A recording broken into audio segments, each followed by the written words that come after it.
Okay, purihin ng Lord at salamat po sa inyong pagtugon sa panawagan ng Diyos sa araw na ito. Alam ko marami kayong dapat gawin, marami kayong dapat asakasuhin. Subalit pinili niyo po na unahin ang gawain ng Diyos at ang Diyos mismo ang napasaya niyo ngayong umagang ito. Amen. Sa lahat ng nakapagpasaya sa Lord, pwede bang palakpakan natin ang ating Panginoon? Yung palakpak para sa Lord. Yung may sakit na nararamdaman. Yan! Dapat yung bigay na para sa Lord, ano? Yung ating palakpak. Okay.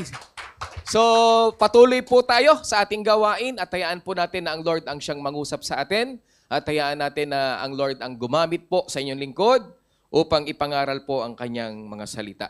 So, sa hindi na po pagtatagal, let us open our Bible in the book of Ephesians. Ephesians chapter 6, verses 10 to 12. Ephesians chapter 6, verses 10 to 12. Ganito po ang sinasabi. Finally, my brethren, be strong in the Lord and in the power of His might. Put on the whole armor of God, that ye may be able to stand against the wiles of the devil. For we wrestle not against flesh and blood, but against principalities, against powers, against the rulers of the darkness of this world, against spiritual wickedness in high places. At isa pa pong verse, basahin po natin in Matthew chapter 28, verse 18.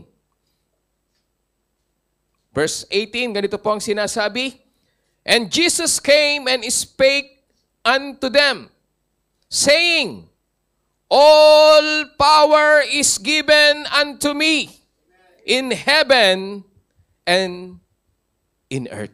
Let us bow our head and let us pray to God. Kapuri-puring Diyos, tapat at banal.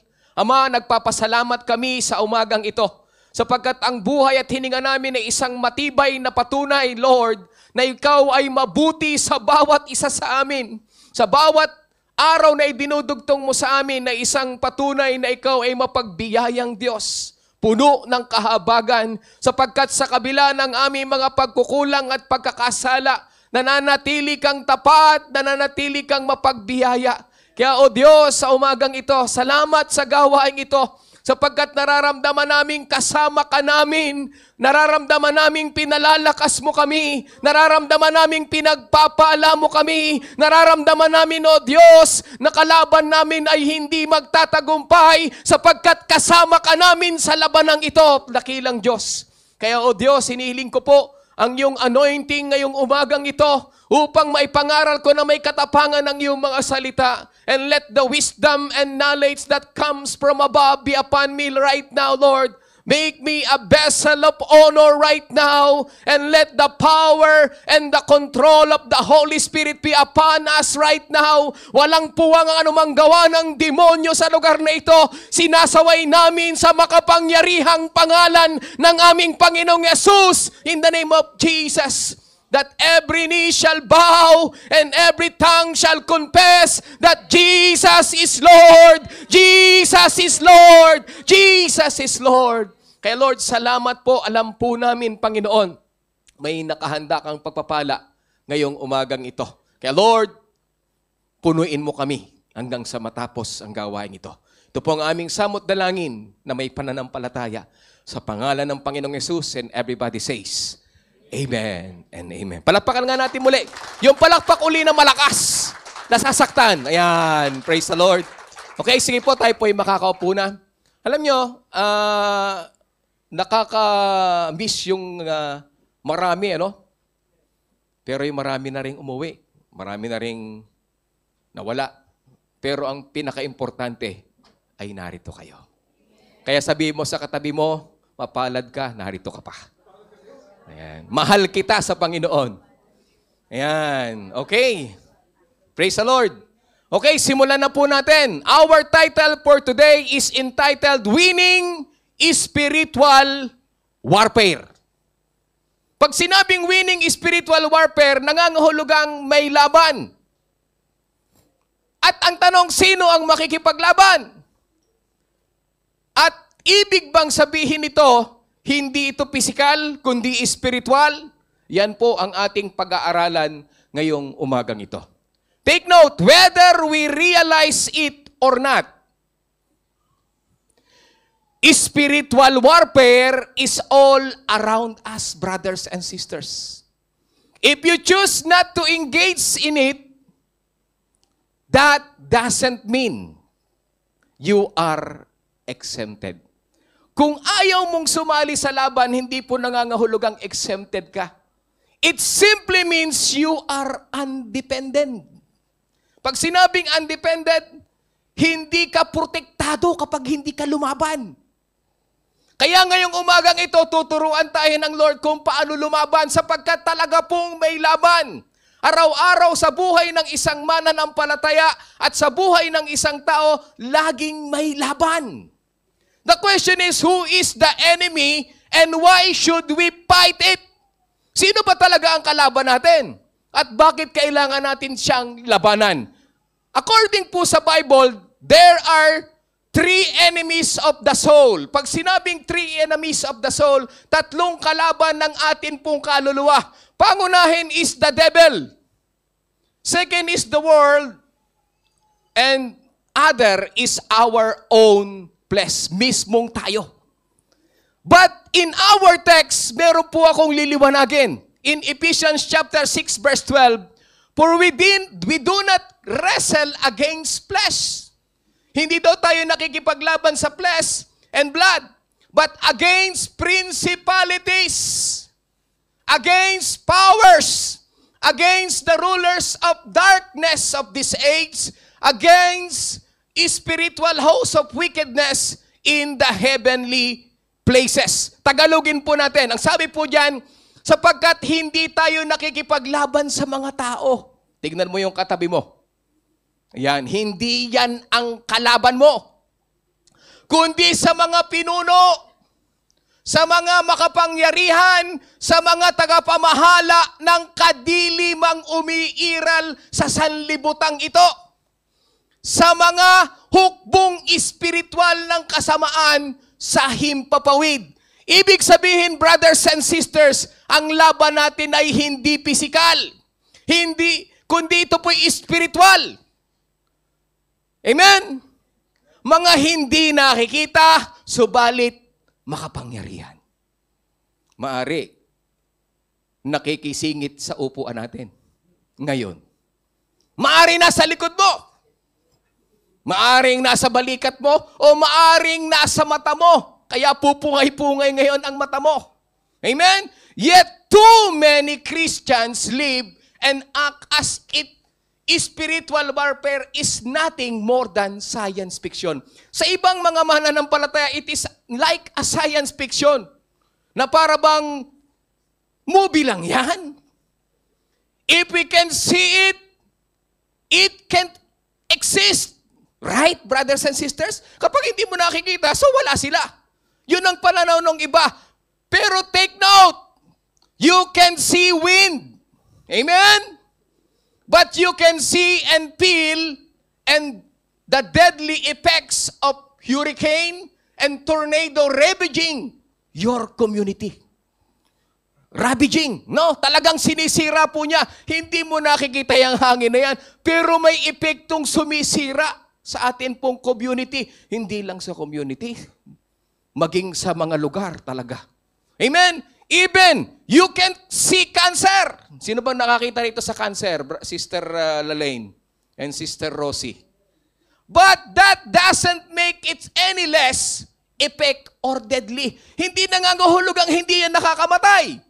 Sapagkat ang dami na pong namatay sa cancer.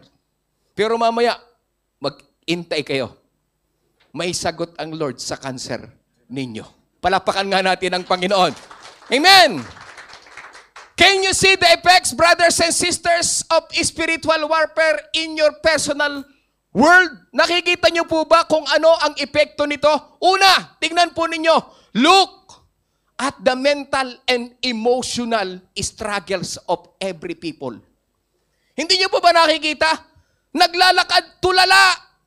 nakatingin sa malayo. Tatanungin mo, kumain ka na ba? Hindi pa ako naliligo. Ang layo ng sagot. Why? Because there is a mental and emotional struggles na nangyayari sa mundo. And second, there is the addictions. Maraming mga, alam nyo kung hindi si Duterte ang nanalo nung panahon ng Pangulo natin, siguro talagang grabe po ang ating pong mga anak. Ang ating pamilya. Grabe, parang bumibili ka na lang ng candy pagdating po sa sa droga. Pero salamat na lang, pinahintulutan ng Lord, napalitan at sana ipagpatuloy ito ng ating presidente na si Bongbong Marcos. Ano pa? The sicknesses and diseases. Di ba, Sister Lalaine? Sister Rosie? Ito pong dalawa nating kapatid na ito, lumalaban sa cancer po ito. Nagkikimo po sila. Ang tanong, bakit ka may karamdamang ganyan? Hindi naman galing sa Diyos yan. Amen? At hindi lang yun, tinatakot ka. Baka bukas, wala ka na. Hello. There is a battle, brothers and sisters. Ano pa? The divorce. Bakit may wasak na pamilya? Bakit may magkahiwalay na asawa? Bakit sumakabilang bahay na ang iba? There is a battle. Amen? Next, the neglected children. Yung iba, nasa lansangan na nga lang eh. Yung iba, hindi nakakapag-aral. Yung iba, namamalimos ng pag-ibig sa ibang tao dahil walang nag-aasikaso sa kanila. Ano pa? The brutalities of the people. Brutal po ang tao ngayon. Hindi lang ninakawan, pinatay pa, chinap-chap pa, pinaghiwalay-hiwalay pa yung bahagi ng katawan nila. Ganyang kabrutal ngayon ang tao. Ang tanong, bakit nila ginagawa ito? There is something behind that happens in the people. Amen? May tumatakbo sa kaisipan ng tao na hindi nila alam, may umuudyok sa kanila para gawin nila ang mga bagay na ito. And last, the wickedness of the people. Ipinanganak akong ganito. Tanggapin niyo ako. Amen? Same-sex marriage. Ano tumatakbo sa utak nila? Wala namang nilikha ang Diyos na mga ganito.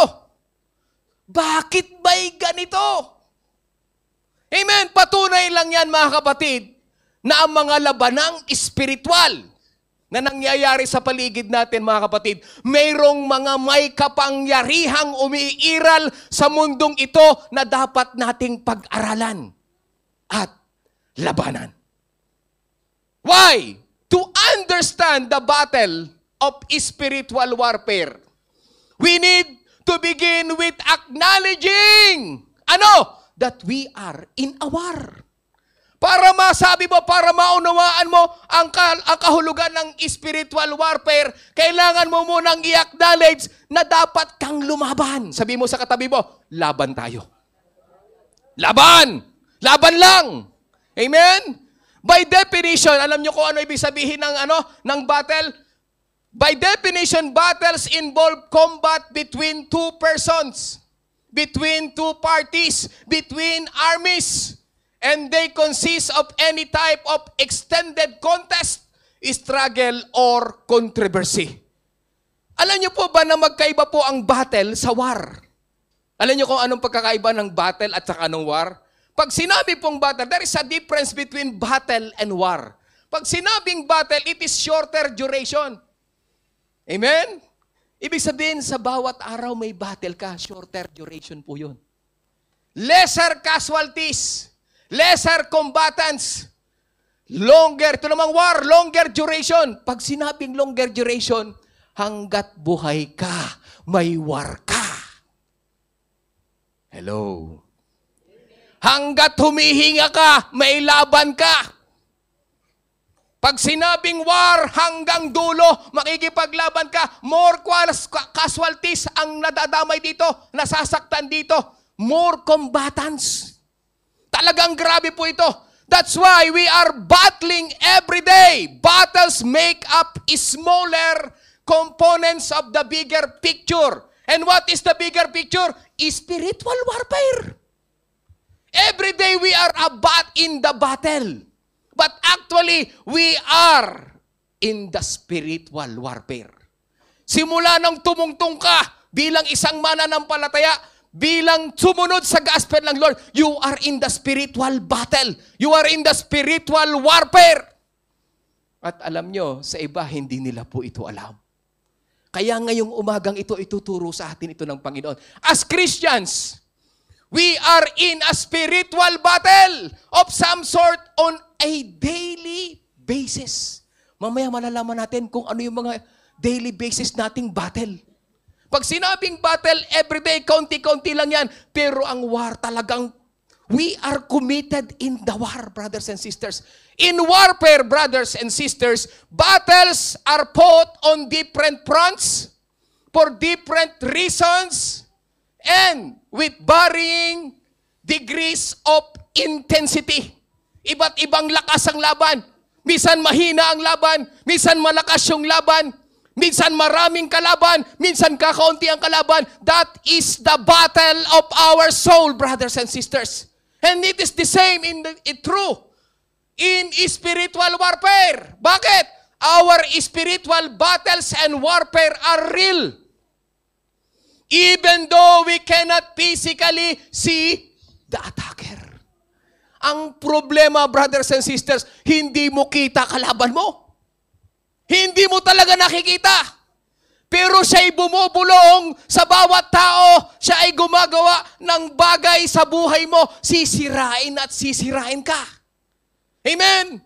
But we can educate, brothers and sisters, ourselves on how the battles are fought and how they impact our lives on a daily basis. Ngayon, tuturuan tayo. Gusto niyo po bang matuto? Kasi nung una, tuwing labang ko, laging bagsak ako eh. Sino ditong bagsak lagi dati? Totoo. Pag nagbunga nga na si Mrs., parang gusto mong labanan ka agad, bungangaan pa lang yon. Akala mo siya kalaban mo, gusto mong pitsirahan. But that is the war. That is the battle of the Spirit. Akala mo siya kalaban mo, hindi pala siya kalaban mo. We have to ask ourselves, brothers and sisters, why do we even want to fight spiritual warfare? Unang tanong, bakit gusto mong lumaban? Take note, wala pong kabuluhan ng ating pag-aaral regarding sa battle at warfare kung wala tayong nakikitang dahilan para lumaban. Ang tanong, may dahilan ka ba para lumaban? Kung hindi mo alam ang dahilan, hindi ka talaga makakalaban ng maayos. Ang spiritual warfare ay nasa paligid lang natin, mga kapatid. Kung pipilitin mong hindi makisali sa laban, hindi ibig sabihin yan, exempted ka. Brother Dennis, kayo na lang ang lumaban. Brother Ricky, kayo na lang. Upo na lang ako. Ako iba yung tinatawag na water boy na lang. Ako na lang yung tagabigay ng tubig sa mga lumalaban. Kahit hindi ka lumaban, mga kapatid, nangangahulugan lamang ito na tiyak puputaktihin ka at paglalaroan ka ng kalaban mo kapag hindi ka lumaban. Yung nakaupo ka lang, naku, mas matindi ang putakting gagawin sa'yo ng demonyo. Sino dito yung ayaw lumaban? Sige, kayo na lang. Yung pala, siya mismo talaga ang pinaglalaroan ng demonyo. Ignoring the spiritual warfare, brothers and sisters, around you, doesn't mean iiwasan ka na ng kalaban mo. Hindi nangangahulugan na inignore mo, iiwasan ka na. Ay, nakaupo lang naman yan. Pabayaan na natin yan. Ang tanong, pababayaan ka ba niya? Hindi. Hanggat lugmok ka, hanggat nakakatayo ka pa, hindi ka titigil, puputaktihin ka yan. Alam niyo puputaktihin? Baka ako lang nakakaalam, no?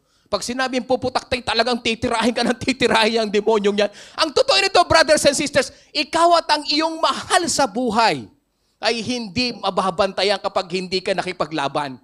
Ano? At hindi mo may pagtatanggol ang laban sa pag-atake ng demonyo sa buhay ng pamilya mo. You will become ano? We are either victors or victims. Pumili na kayo. Ano gusto niyo? Victors ka ba o victim ka? Biktima ka ba o panalo ka sa labang ito? As a believer, brothers and sisters, you are called not only to engage in spiritual warfare. Hindi ka lang basta dapat laban ng laban. Anong dapat? But to operate from a position of what? Sabay-sabay tayo. Victory! Again, victory! Dapat lagi tayong panalo. Hindi lang basta laban ng laban. Kasi iba yung lumalaban sa nananalo. Di ba, Brother Ricky? Iba yung lumalaban sa nananalo. Yung nananalo, iba yun. Yung lumalaban kahit lungangina, lumalaban pa rin. Talunan yun. Pero yung nananalo ka talaga, iba po yun. And that is the kind of Christians that the Lord is looking to every one of us. Ang gusto ng Lord, we are victorious soldier of God. Palapakan nga natin ang ating Panginoon. Amen! So now, Jesus already won when He defeated death and the grave. Ang example mismo natin ay ang Lord na siyang nag-defeat sa death and grave. Grabe ito. Yung mismong Diyos na idol mo, yung mismong sinusundan mo, ay na-defeat na po niya. Ano? Yung kamatayan at yung libingan. Bumango na po siya. And He is alive forevermore. Hallelujah. Talagang alive po siya, brothers and sisters. At hindi mo ba nararamdaman, alive na alive siyang gumagawa sa atin. And gusto niya alive na alive ka rin lumalaban. Amen? Anong sabi ng verse natin? Matthew 28 verse 18. Then Jesus came to them and said, all authority in heaven and on earth has been given to me. Anong sinasabi diyan? Yung kanyang mismong physical as a son of God, ibinigay mismo. Yung kanyang pagka-Diyos, ibinigay sa natapos na sonship ng ating Lord. Kalain mo yon? Why? Kasi napagtagumpayan niya yung mission niya. So, after you finish your mission, merong ka ring reward na katulad nito. At habang lumalaban tayo, dapat alam natin, mananagumpay ang Panginoon natin. Palapakan mo ang Panginoon. Mananagumpay ang Panginoon natin. At kapag mananagumpay ang Panginoon natin, dapat Kristiyano tayong lumalaban na laging nagtatagumpay. Ang tanong, gusto mo ba talagang magtagumpay? Tapikin mo katabi mo, baka tulog na. Yan. Hindi naman. Buti na lang. Ngayon, 3 levels ang pag-uusapan natin para magtagumpay ka. 3 levels of spiritual warfare that you need to engage in on a daily basis. Meron tayong engagement na dapat 3. Alam mo ito. Una, we have the personal engagement. Dapat alam mo sa personal mo kung ano ang dapat mong i-prepare at dapat meron ka. Sabi mo sa katabi mo, dapat meron ka nito. Amen? Ano yun? You need to saturate. Yung sinabi ni Brother John kanina, you need to saturate your mind with truth. Ano yun? The belt of truth. You need to, what? Use your armor. The full battle armor. Simulan natin ngayon sa belt of truth.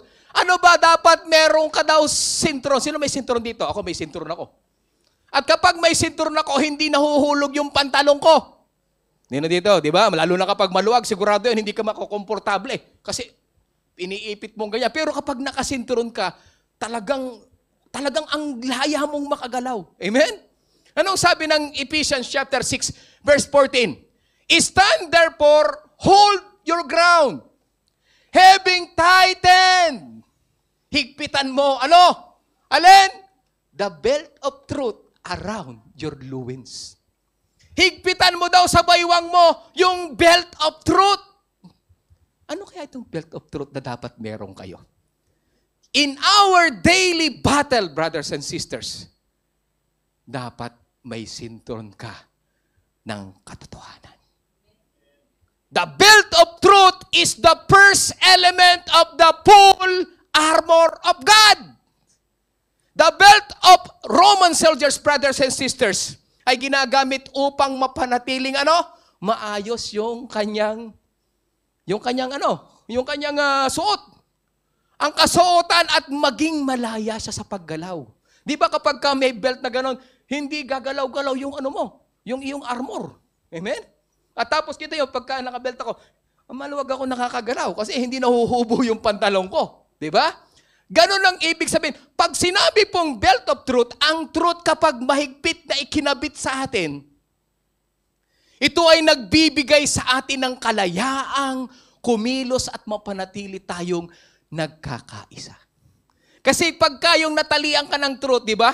Naka-intact lahat yung armor mo. Nagiging magkaisa. At anong nangyari? Hindi tayo mabilis na dadala sa paniniwala kung ano ang mali. Amen? Wearing the belt of truth means that we embrace Christ and His words as truth, the whole truth, and nothing but the truth. Kaya kapag may belt of truth ka, wala ang lying. Lahat ng nagsisinungaling magsabing amen. Amen. Minsan. Di ba? Totoo naman. Pero kapag meron ka nito, sigurado puro totoo sasabihin mo. Puro totoo tatayuan mo. At puro totoo ang sasamahan mo. Amen? Si Satanas ay isa sa mga pangunahing pinagmumulan ng kasinungalingan, brothers and sisters, ng ating buhay. Dus gusto kanyang sirain, brothers and sisters. Si Satanas gusto kanyang sirain. At ang pinakamahusay na paraan na ginagamit o ginagawa ni Satanas ay upang sirain tayo, ay gamitin ang ating, sino? Sarili. Laban. Saan Sa atin din.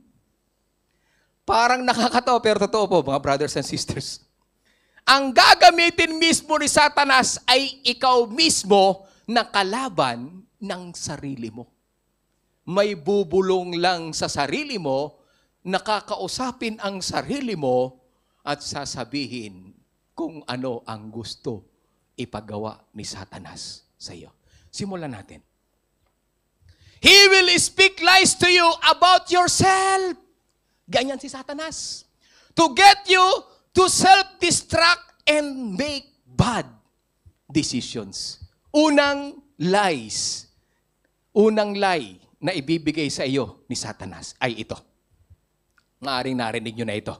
Pero i-recall natin. Una, you're too weak.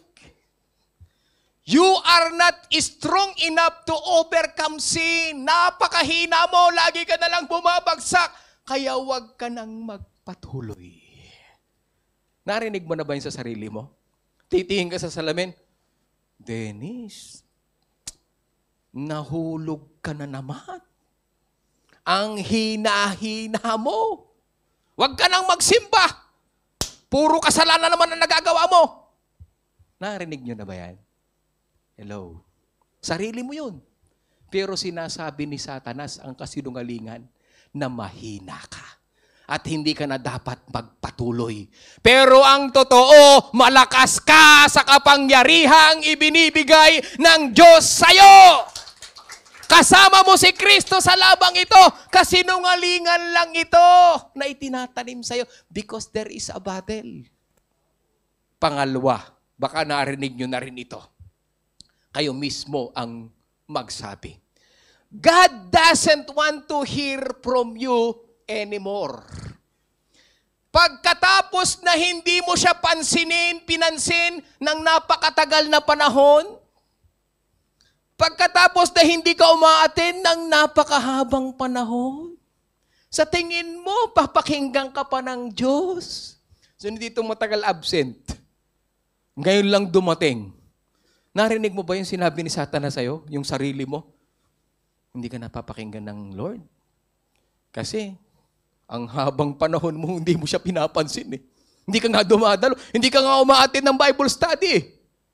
Di ba? Narinig nyo na yun? Pero ang totoo, brothers and sisters, kahit pa nakalimot ka sa Kanya, kahit pa binaliwala mo siya ng mahabang panahon, naghihintay pa rin siya. Kasi gusto kanyang maging ganun kayo. Amen? Kaya, rebuke yourself. Oy, Dennis, hindi ka na ganyan. Ang Diyos na pinaglilingkuran mo, makapangyarihan at nagmamahal sa'yo.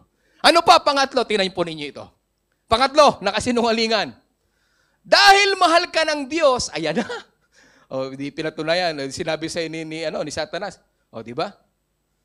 Pero sinagot mo, hindi, mahal ako ng Lord. Alam ko, kahit nakakamali ako, okay lang. Ngayon, babalik uli sa yung sarili mo, tatanungin ka uli. Dahil mahal ka ng Diyos, ang iyong pag-uugali at pamumuhay ay hindi gaanong mahalaga. Tiyak namang patatawarin ka kahit makagawa ka ng mali. Kaya, sige lang. Narinig nyo na yan? Sige lang, walang nakakakita. Okay lang, inom lang. Okay lang, sigarilyo lang. Okay lang, babae lang. Pagbalik mo naman, tatanggapin ka pa rin ng Lord. That is a lie. Kapag gano'n na naririnig mo, no, ang Diyos ko'y banal, dapat ako'y magpakabanal. Amen? Palapakan nga muna natin ang Panginoon. Now, pang-apat, tingnan po ninyo, pang-apat, nakasinungali ang ginagawa nitong sarili natin sa sarili natin. Ano yon? Ang pag-amin ng iyong mga kasalanan ay makakasakit lamang sa mga taong mahal mo. Ang galing ano?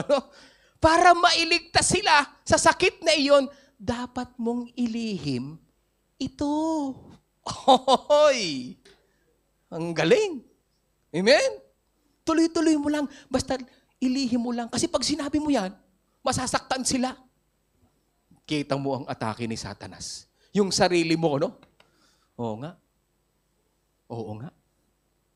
Oo nga tayo eh. So yun ang pasinungalingan. Pangalawang pasinungalingan ang ginagawa ng ating sarili. No? Tingnan po natin. At ni Satanas.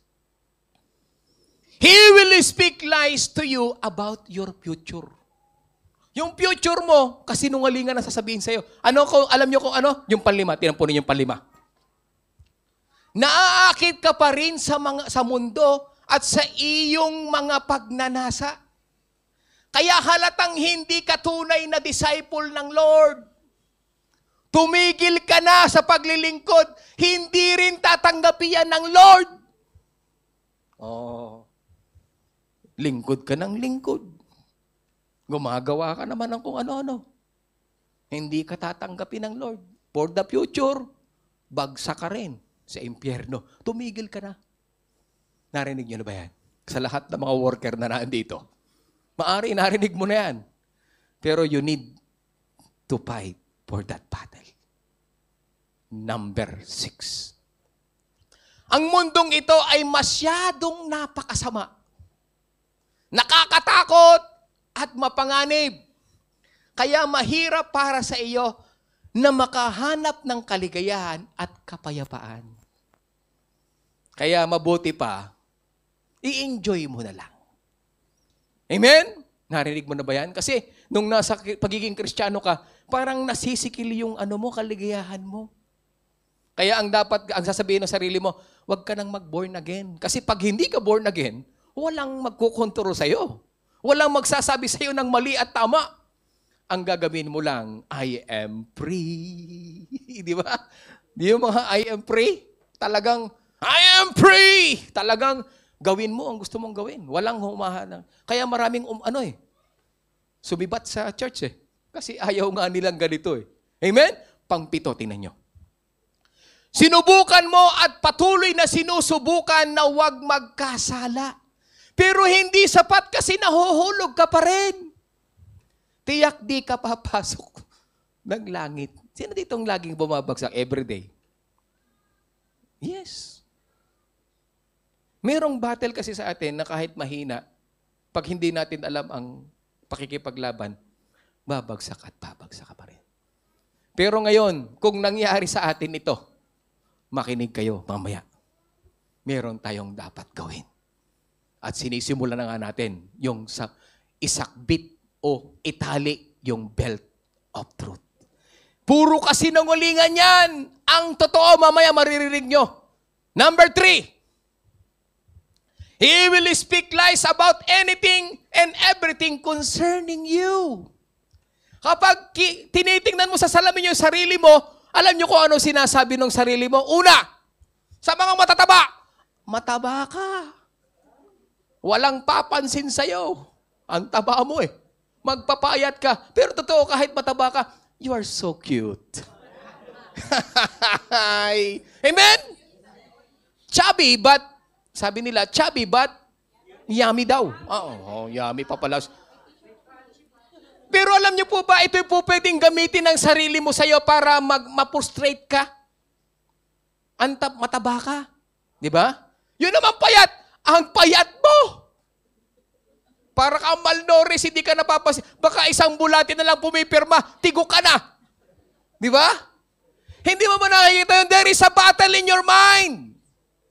Ang totoo, nakikipaglaban ka sa sarili mo. Sa sarili mong sinasabi sa'yo. Ano pa?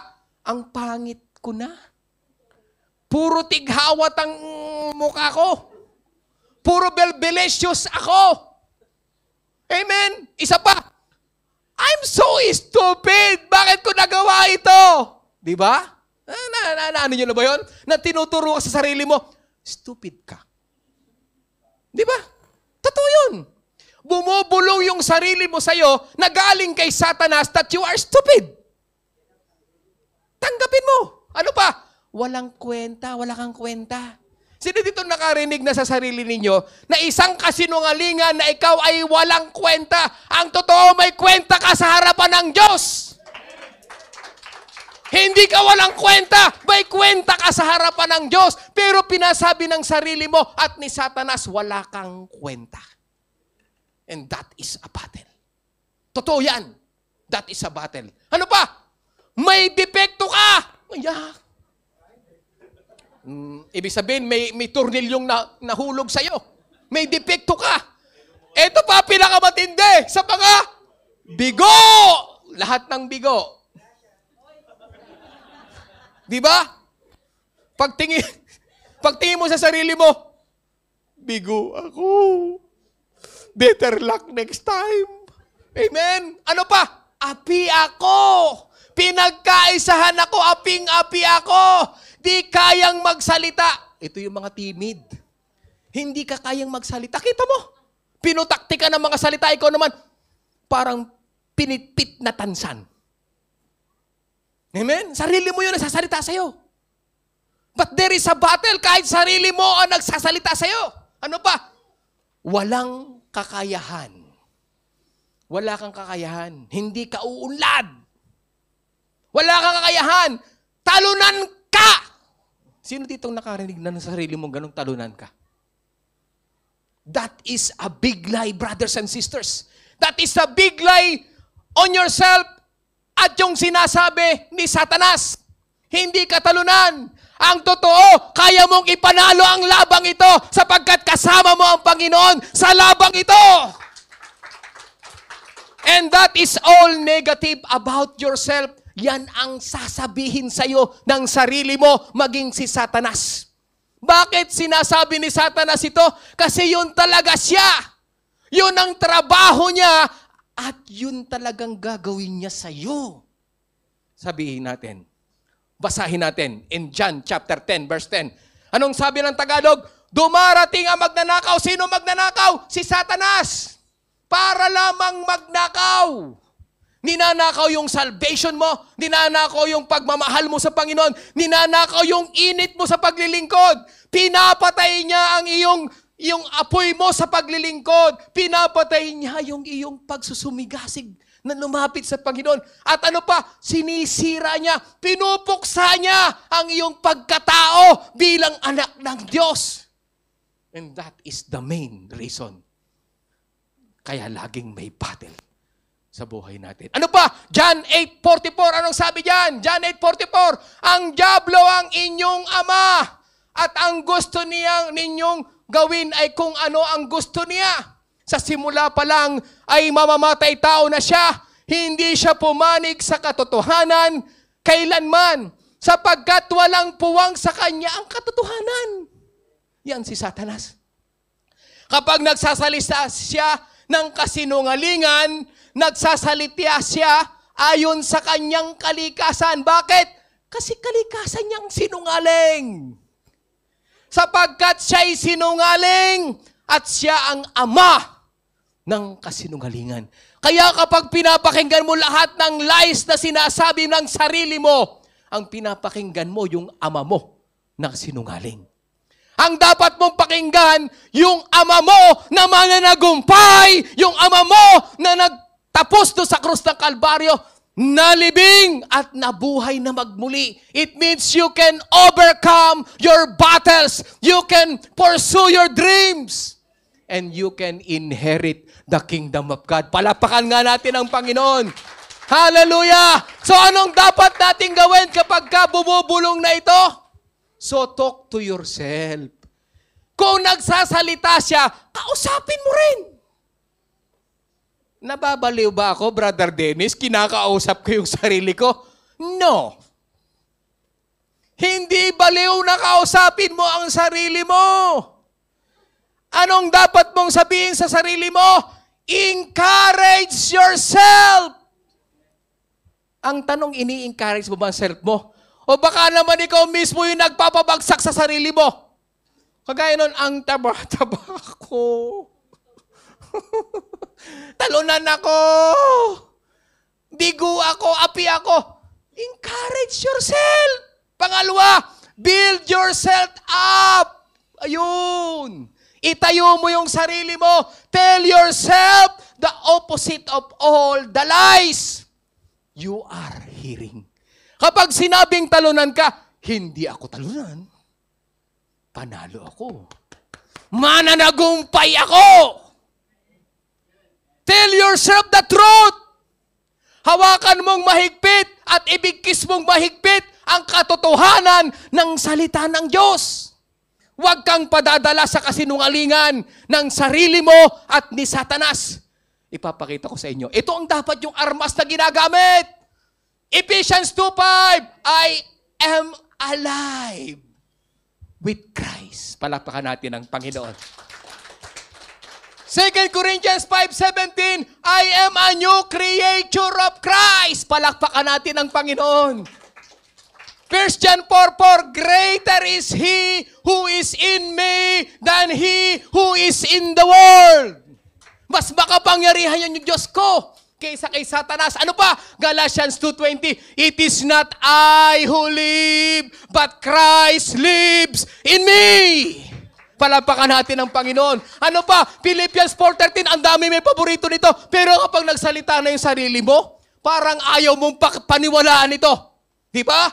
Pero ngayon, sabihin mo sa sarili mo, I can do all.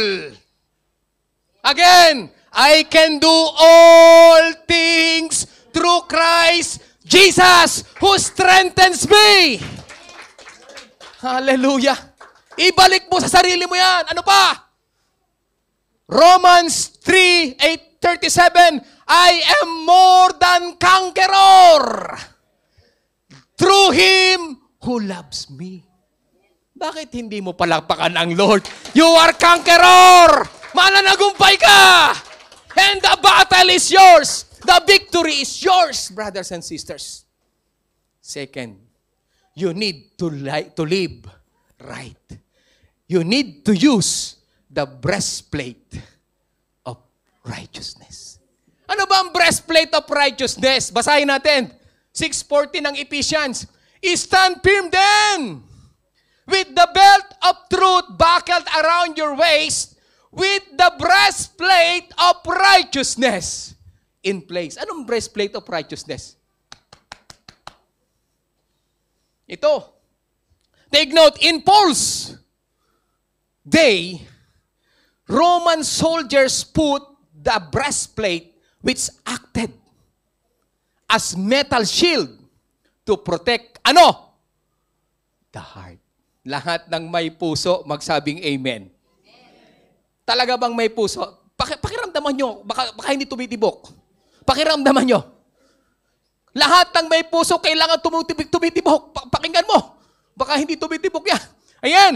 The breastplate of righteousness represent righteousness in the armor of God. And it defines the upright living that aligns with God's expectations. Yung way of living mo, yung expectation ng Lord ang makikita sa'yo. Kapag suot mo yung breastplate of righteousness na ito, it means suot mo si Kristo. Suot mo yung buhay ni Kristo na mananagumpay at lumalakad na may kabanalan. It is obedience to Jesus Christ. It's intentionally choosing a lifestyle that aligns with God's standard. Yung pinipili mo na sundin yung kalooban ng Diyos sa buhay mo. Ngunit, maaaring nagtataka kayo, brothers and sisters. Bakit napakahalaga ng righteousness o katwiran? Alam niyo kung bakit? Because the breastplate of righteousness is what guards our hearts in battle. Kapag wala ito, mga kapatid, vital po ito. Vital organ ang heart ng isang tao. Tingnan po natin, mga kapatid, kapag ang Biblia ay nagsasalita tungkol sa ating puso, pag nagbabasa kayo o nakikinig kayo ngayon ng preaching, ito po ay dumadaloy o tumutuloy sa ating isip. Amen? Kasunod sa kalooban natin, sa ating emosyon, at sa ating konsensya. Kaya napaka-importante, brothers and sisters, protektado ang ating mga puso. Dahil dyan, anong nangyari? Nagmumula ang ating pagmamahal sa Panginoon. Kapag natira ito, mawawala ang pagmamahal mo sa Panginoon. Ano pa? Diyan nakasalalay ang ating pagsunod sa Kanya. Kapag tinamaan ito, makikita mo, lulugo-lugo ka ng Kristiyano. So what you need? You need to use the breastplate of righteousness. Lahat ng may breastplate of righteousness, isuot mo para protektado ang puso mo. Palapakan nga natin ang Panginoon. Amen? Isuot mo rin yung turbante ng kaligtasan mo para protektado alin? Yung utak mo. Amen? Ngayon, pangatlo, tinan po natin na kailangan natin in personal living, in a battle. You need to hold and use the Word of God, which is the sword of the Spirit. Ang tanong, ginagamit po ba ninyo? Baka yung sword natin, nakasaksak lang na ganyan. Pag may laban, sige, tagain mo ako ng tagain. Tagain mo ako ng tagain. Hindi ka naman tumataga. Ay talunan ka rin doon. Amen? Basahin natin in Ephesians chapter 6:17. Take the helmet of salvation and the sword of the Spirit, which is the Word of God. Use the Word of God. When you engage in spiritual warfare, you do so to protect yourself first and foremost. Sa laban natin ito, ang una mong pinoprotektahan ay ang sarili mo. Kaya dapat meron kang belt of truth, breastplate of righteousness, helmet of salvation, and the sword of the Spirit. But this is only the first level of spiritual warfare. And what is that? Personal engagement. Personal na dapat mong gawin. Ngayon, pangalawa, defensive engagement. Kailangan may depensa ka at hindi lang ikaw, kundi ang family mo. Ephesians 6:16. Above all, taking the shield of faith. Ayun na! Panibagong armor of God is the shield of faith with which you will be able to quench all the fiery darts of the wicked one. Kaya mong salagin lahat ng bato at pinapalaso sa'yo ng demonyo. Subukan mo wala ka nitong shield of faith na ito. Lahat yun, tama ng tama sa'yo. Di ba? Pero dapat hawakan mo ito. And what is this? Defensive engagement. Amen. You have a calling not just to protect yourself, but those you love. Kapag ginagamit mo pala itong shield of faith na ito, hindi lang ikaw ang napoprotektahan. Pati family mo. Ang tanong, what is the shield of faith? You have a responsibility to defend your family. Lahat ng may family magsabing amen. You have the responsibility to protect them from spiritual attacks. Bakit? Kasi malimit sa family natin, maaring hindi nila alam kung paano lumaban. Lagi silang talunan. And the question is, how do you do that? Paano mo mapoprotektahan? By engaging in spiritual warfare. Kailangan ikaw ang lumalaban. Labang ka ng laban ngayon. Amen? Huwag tayong tutulog-tulog sa pansitan, brothers and sisters. Tapikin mo yung katabi mo, baka tulog na. Dapat lagi tayong handang lumaban. Ang tanong, sa paanong paraan tayo lalaban? Una, when you pray continually for them, you cover them in armor. Ang tanong, may nagpe-pray ba sa pamilya nyo? Baka hindi kayo nagpe-pray. Kailangan sa madaling araw pa lang, you start your day to pray for your family. At kapag ginagawa mo itong pray na ito, itong bagay na ito, you are battling in spiritual warfare. At habang nagpe-pray ka, ang ginagawa daw ng Lord, kinukubera yung family mo! Palapakan mo ang Panginoon! Kinukubera niya yung family mo habang nagpe-pray ka! Lalo na kapag iniisa-isa mo, kami ni Mrs., tuwing madaling araw yan. Iniisa-isa namin yan. Yung family namin, ang tanong, kayo ba, iniisa-isa nyo? Kapag hindi nyo binabanggit sa prayer yan, alam nyo, independent. Walang cover ang family nyo. Kaya gising-gising din kapag may time, brothers and sisters. Madaling araw pa lang, simulan mo na. Ako, alas 4:30 pa lang, gumigising, alas 4, gumigising na ako. Regular ko na yon. Kapag may nakita na nag-post na ako, ano na yon? Alam nyo lang, gising ako. At magpe-pray na kami ni Mrs. sa bagay na ito. At alam nyo ang nangyayari? Habang nagpe-pray ka, habang nakikipaglaban ka into the battle of prayer, kinukubera ng Diyos ang pamilya mo. Kinukubera ng Diyos ang trabaho mo. Kinukubera ng Diyos ang lahat-lahat sa'yo. Amen? Pero kung ikaw ay tutulog, kung gigising ka na, yung 5 minutes na lang para pumasok, Brother Dennis, sobrang bilis naman nun. Kaya hindi ka na makakapaligo nun. Meron ba dito? Talagang 5 minutes, natatapos niya yung ligo at saka sipilyo, tapos nasa na kaagad, transport na kaagad in 5 minutes. Meron ba kayong kilalang ganun, parang si Superman?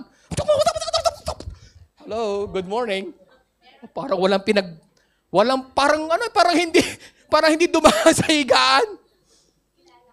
May kilala daw si Sister Badet, ba? Matindi ito. 5 minutes kayang makarating sa transport at nakaupo ng parang wala lang yan. Good morning. Oo. Huwag ganun, brothers and sisters. Kailangan gising ka sa umaga. Simulan mo kaagad magpasalamat sa Panginoon. Simulan mo kaagad mag-pray sa Panginoon. Simulan mo kaagad itaas ang pangalan ng Panginoon. Woo! Hallelujah! You need to pray. And that is a battle. Lalo na kapag may dalahin ka. Unahan mo kaagad si Satanas ng pagluhod.